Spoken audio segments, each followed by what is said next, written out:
মানে যদি এমন হতো যে বেনামাজির জানাজা হয় না, আমার মনে হয় নামাজির সংখ্যা বাড়তো। যদি এমন হতো বেনামাজির সাথে কেউ মেয়ে বিয়ে দিবে না, ছেলে বিয়ে দিবে না, আমার মনে হয় নামাজি বাড়তো। যদি এমন হতো বেনামাজির সাক্ষী গ্রহণ করা হবে না, কি গ্রহণ করা হবে না, যদি এমন হতো যে বেনামাজি ছেলে তার নামাজি বাবার সম্পদের অধিকার পাবে না, তাইলে মনে হয় নামাজি বাড়তো। এগুলো আমি বলিনি, এগুলো মুহাম্মদ সাল্লাল্লাহু আলাইহি ওয়াসাল্লাম বলছে। বেনামাজি বেওয়ারিশ থাকে, কারো ওয়ারাসাত পায় না। বেনামাজি কি পায় না? নামাজির ওয়ারাসাত পায় না, পৈতৃক সম্পত্তি পায় না। যে ছেলে নামাজ পড়ে না তার বাপের সে পৈতৃক সম্পত্তি পায় না, ইসলামে সে পায় না। সে মারা গেলে তার জানাজার নামাজ হয় না। বেনামাজি জামাই নামাজি বউ বিয়ে টেকে না হিসেবে, কারণ বাইনাল আবিদি ওয়া বাইনাল কুফরি তারকুস সালাহ, বান্দা ও কুফরির মধ্যে পার্থক্য হচ্ছে নামাজ ছেড়ে দেওয়া। তো কাফের আর মুসলমানের তো বিয়ে টেকে না। বাইনাল আবিদি ওয়া বাইনাশ শিরকি ওয়াল কুফর তারকুস সালাহ, বান্দা শিরিক আর কুফরির মধ্যে পার্থক্য হচ্ছে নামাজ ত্যাগ করা। তো বেনামাজি নামাজি যদি বউ জামাই হয় টিকবে না, তো থাকবে না এই সংসার। খুব সিম্পল লজিক। আপনি যেদিন হাদিসকে এভাবে দেখবেন ওই দিন আপনি মানুষ হতে পারবেন, আদারওয়াইজ ওয়াজ শুনতে পারবেন, জুমায় যেতে পারবেন, খুতবা শুনতে।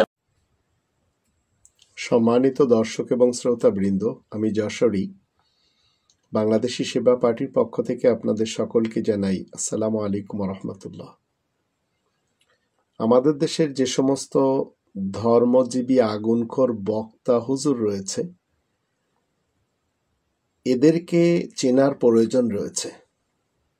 এরা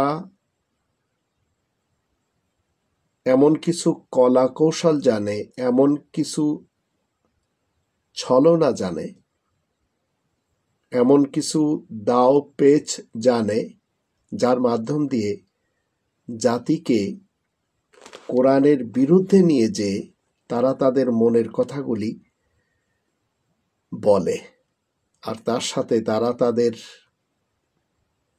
বানানো কল্পিত মহামানবের দোহাই দিয়ে মানুষকে কোরআনচ্যুত করে তাদের কাছ থেকে আবার টাকা পয়সা নেয়। কোরআনের 53 নম্বর সূরা আন-নাজম এর 19 আয়াতে কি বলছে, তারপরে আবার আল্লাহ কি বলছেন আসুন একটু জানি। আল্লাহ বলছেন আফারাইতুমুল লাতা ওয়াল উজ্জা, তোমরা কি লাত, এর বাংলা অর্থ হচ্ছে যদি, এবং উজ্জা এর বাংলা অর্থ হচ্ছে ইজ্জত সম্মান, তোমরা কি যদি এবং ইজ্জত সম্মান নিয়ে চিন্তা করেছ?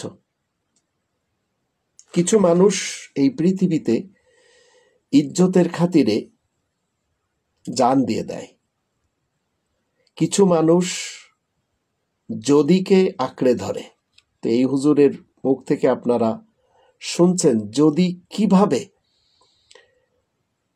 সে তার মতো অভিনয় করে তার অনুসারীদেরকে বলে চলেছে। তো আল্লাহ বলছেন আফারাইতুমুল লাত ওয়াল উজ্জা, তোমরা কি লাত, যদি এবং উজ্জা ইজ্জত সম্মানকে নিয়ে চিন্তা করেছ?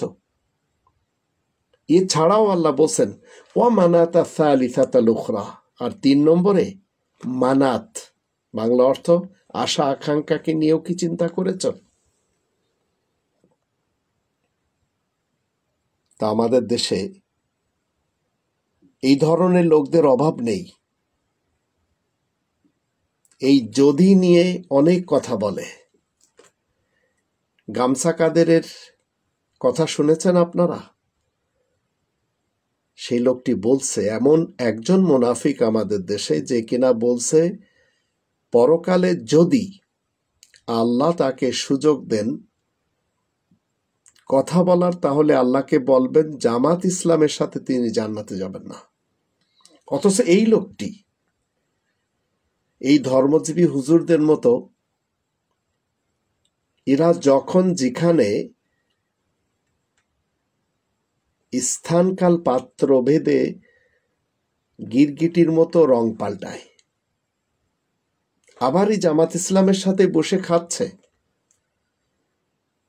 তো এই যদিকে যারা আঁকড়ে ধরেছে, ইজ্জত সম্মানকে যারা আঁকড়ে ধরেছে,